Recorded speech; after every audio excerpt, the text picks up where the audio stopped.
Bismillahirrahmanirrahim. Assalamualaikum warahmatullahi wabarakatuh.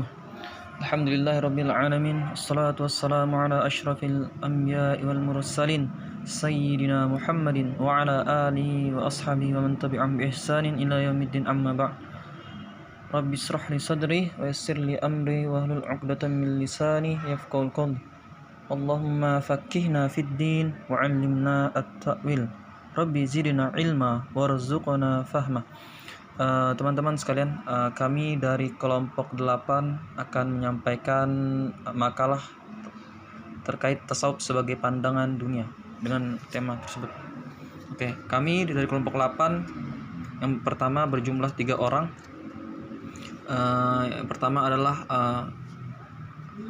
Saudara Heri Maryadi, kemudian Rizal Ghazali Mantopani, dan terakhir saya sendiri. Baik, langsung ke dalam pembahasan pendahuluan. Latar belakang. Kehadiran tasawuf tidak terlepas dari upaya tazkiyah an-nafs, penyucian jiwa, dan tasfiyah al-qalb, penjernihan hati, guna mendekatkan diri sedekat-dekatnya dengan Allah Subhanahu wa taala. Perasaan dzauq semacam ini muncul selain di latar belakangi berbagai persoalan, juga dimotivasi oleh kalam ilahi serta sabda Rasulullah SAW. Di antara firman-Nya dalam Quran surah Az-Zariyat ayat 65 dan Quran surah Al-Hadid ayat 23, sedangkan di antara sabda Rasulullah SAW tercermin dari justifikasi beliau terhadap terminologi al-ihsan. Hendaklah kamu menyembah Allah seakan-akan kamu melihatnya. Jika engkau tidak melihatnya, sungguh Dia melihatmu. Penghayatan dalam dunia tasawuf tadi menghantarkan pelaku ibarat memasuki lautan tak berpantai atau seperti mengukur ujung alam semesta. Satu kajian yang berlainan dengan disiplin ilmu lain, baik secara metodologi maupun sistematika. Seorang sufi, menurut Imam Junaid, ibarat air yang tak memiliki warna. Al-arif kalma launa lah. Warnanya tergantung pada tempatnya. Launuhu launu wi'a'i. Ketertarikan terhadap tasawuf dewasa ini meningkat tidak hanya di kalangan orang-orang awam, tetapi juga di kalangan orang-orang terpelajar dan mapan secara ekonomis. Di antara alasan-alasan yang mendorong perhatian pada tasawuf menurut Kautsar Azhari Nur adalah keberantakan sistem nilai dunia modern, rasa tak aman menghadapi masa depan, ketidakpahaman tentang pesan agama yang kandungan-kandungan ajaran batiniahnya semakin tidak dapat dicapai, dan kerinduan pada visi dunia spiritual dalam satu lingkungan yang semakin merosot kualitasnya. Kegandrungan pada tasawuf ini sekaligus mencerminkan kegagalan modernisasi dan modernitas serta formalisme agama-agama mapan. Modernisasi tidak selalu berhasil memenuhi janjinya, mengangkat harkat kemanusiaan dan sekaligus memberi makna yang lebih dalam bagi kehidupan. Modernisasi justru membawa dampak terhadap terjadinya kerancuan dan penyimpangan nilai-nilai. Pembahasan. Baik.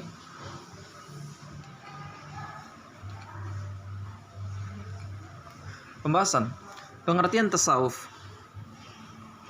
Pengertian tasawuf atau sufisme adalah ilmu untuk mengetahui bagaimana cara menyucikan jiwa, menjernihkan akhlak, membangun zahir dan batin, serta untuk memperoleh kebahagiaan yang abadi. Tasawuf pada awalnya merupakan gerakan zuhud, menjauhi hal duniawi dalam Islam dan dalam perkembangannya. Baik, selanjutnya akan dilanjutkan oleh Saudara Heri Maryadi. Waktu dan tempat kami persilahkan. Baik, terima kasih Ahmad Kamil. Sekarang saya akan sedikit menerangkan tentang etimologi sufi. Sufi berasal dari kata suf, sod, waw, fa. Bahasa Arab untuk wol, merujuk kepada jubah sederhana yang dikenakan oleh para ascetik muslim. Yang kedua, berasal dari kata saf, yakni barisan dalam sholat. Yang ketiga, akar kata dari sufi adalah sofa, yang berarti kemurnian. Hal ini menaruh penekanan pada sufisme pada kemurnian hati dan jiwa. Yang keempat, tasawuf berasal dari kata Yunani teosofi, artinya ilmu ketuhanan. Pengertian pandangan dunia. Pandangan dunia menyeluruh atau pandangan dunia saja adalah orientasi kognitif mendasar suatu individu atau masyarakat yang mencakup seluruh pengetahuan dan sudut pandang individu atau masyarakat, termasuk filsafat alami, anggapan fundamental, eksistensial dan normatif atau tema, nilai, emosi, dan etika. Kata ini merupakan kelku dari bahasa Jerman, Weltanschauung, yang terdiri dari Welt, yaitu dunia, dan Anschauung, pandangan. Ini adalah konsep dasar filsafat dan epistemologi Jerman dan mengacu pada persepsi dunia luas. Selain itu, kata ini mengacu pada kerangka kerja ide kepercayaan ketika suatu individu,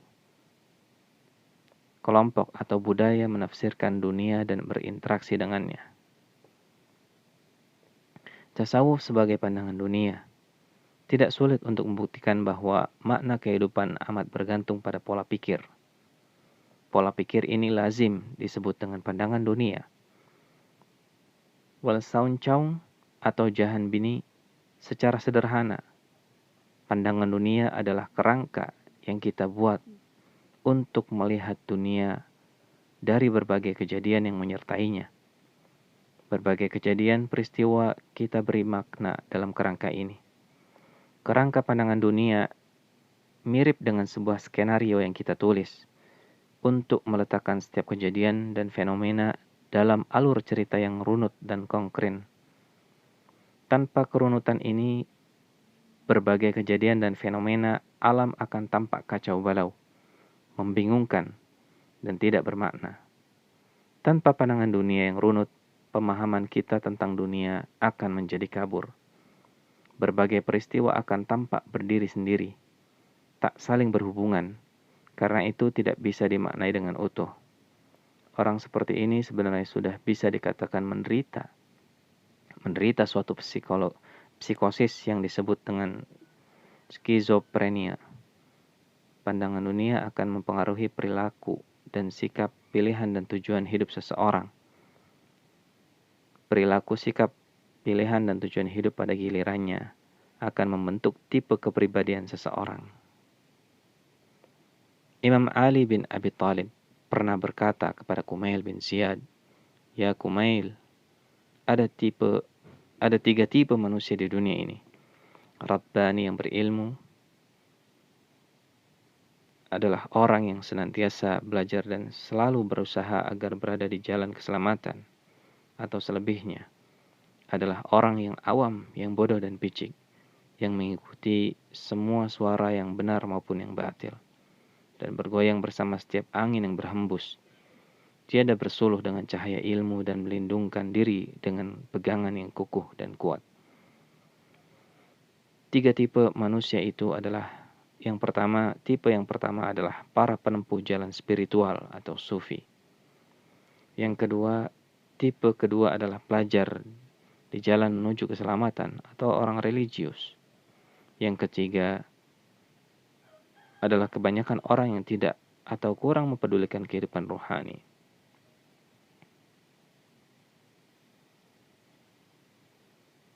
Demikian yang bisa saya sampaikan. Selanjutnya akan dilanjutkan oleh saudara saya, Rizal Mantopani. Terima kasih. Bismillah, la haula wala quwwata illa billah. Saya lanjutkan. Salah satu perbedaan antara sufi dan orang kebanyakan adalah titik pijak sufi dalam melihat realitas kehidupan di dunia ini. Sufi beranjak dari ketidakpastian umur manusia dan kepastian ajal atau kematian. Karenanya, logis dan bijaksana bila lantas mereka bersungguh-sungguh dalam mempersiapkan diri untuk sesuatu yang pasti tersebut. Memanfaatkan bahkan juga mengorbankan sesuatu yang tidak pasti untuk kebaikan sesuatu yang pasti adalah tindakan yang dibenarkan oleh akal sehat. Sebaliknya, menikmati durasi kehidupan yang tidak pasti dengan cara melupakan yang pasti adalah tindakan yang sia-sia. Maka itu, segenap potensi kehidupan patut dikerahkan untuk memastikan bahwa kelak ia akan menyebut ajal itu dengan senyum, lega, dan puas. Di sisi lain, orang pada umumnya lupa pada kepastian ajal, Yang selalu diingatnya adalah kehidupan dan bagaimana membuatnya berjalan dengan penuh kenikmatan dan kenyamanan. Entah bagaimana ia mendapatkan semua keinginannya itu, yang penting baginya adalah kehidupan ini bisa dilalui dengan penuh kepuasan, sekalipun untuk itu ia harus mengorbankan sesuatu yang pasti akan terjadi. Sama seperti halnya sufi, orang yang demikian ini juga akan mengerahkan segenap potensinya demi kehidupan yang tidak menentu ini. Dalam lanjutan nasihat untuk Kumail tersebut, Imam Ali radhiyallahu an memaparkan konsekuensi-konsekuensi dari masing-masing peradaban tersebut. Wahai Kumail, ilmu adalah lebih utama daripada harta. Ilmu menjagamu, sedangkan kau harus menjaga harta. Harta akan berkurang bila kau nafkahkan, sedangkan ilmu bertambah subur bila kau nafkahkan. Demikian pula budi yang ditimbulkan harta akan hilang dengan hilangnya harta tersebut. Wahai Kumail, kaum penumpuk harta benda telah mati di masa hidupnya, sedang orang-orang berilmu tetap hidup sepanjang masa. Sosok tubuh mereka hilang, namun kenangan kepada mereka tetap di hati. Untuk penutup, tasawuf adalah akhlak, termasuk di dalamnya akhlak kepada Allah. Dalam tasawuf diajarkan bahwa manusia diharapkan selalu ingat kepada Allah, kapanpun dan dimanapun. Dengan mengingat Allah, maka segenap aktivitas manusia selalu terkontrol karena merasa selalu dalam pengawasan Allah. Selalu berbuat baik dan tidak mudah tergoda hawa nafsu. Adapun inti dari tasawuf sendiri adalah tekun beribadah, menjauhi kemewahan dunia, dan lebih mementingkan urusan akhirat. Tasawuf secara sederhana dapat diartikan sebagai usaha untuk menyucikan jiwa sesuci mungkin dalam usaha mendekatkan diri kepada Allah atau kepada Tuhan, sehingga kehadirannya senantiasa dirasakan secara sadar dalam kehidupan. Islam sekalipun mengajarkan tentang ketakwaan, qanaah, keutamaan akhlak, dan juga keadilan, tetapi sama sekali tidak pernah mengajarkan hidup kerahiban, pertapaan, atau uzlah sebagaimana akrab dalam tradisi mistisme agama-agama lainnya. Jadi, orientasi fundamental dalam perilaku sufistik generasi salaf adalah istiqomah menunaikan petunjuk agama dalam bingkai ittiba' dan bukannya mencari karomah atau kelebihan supranatural. Terima kasih, wallahu a'lam.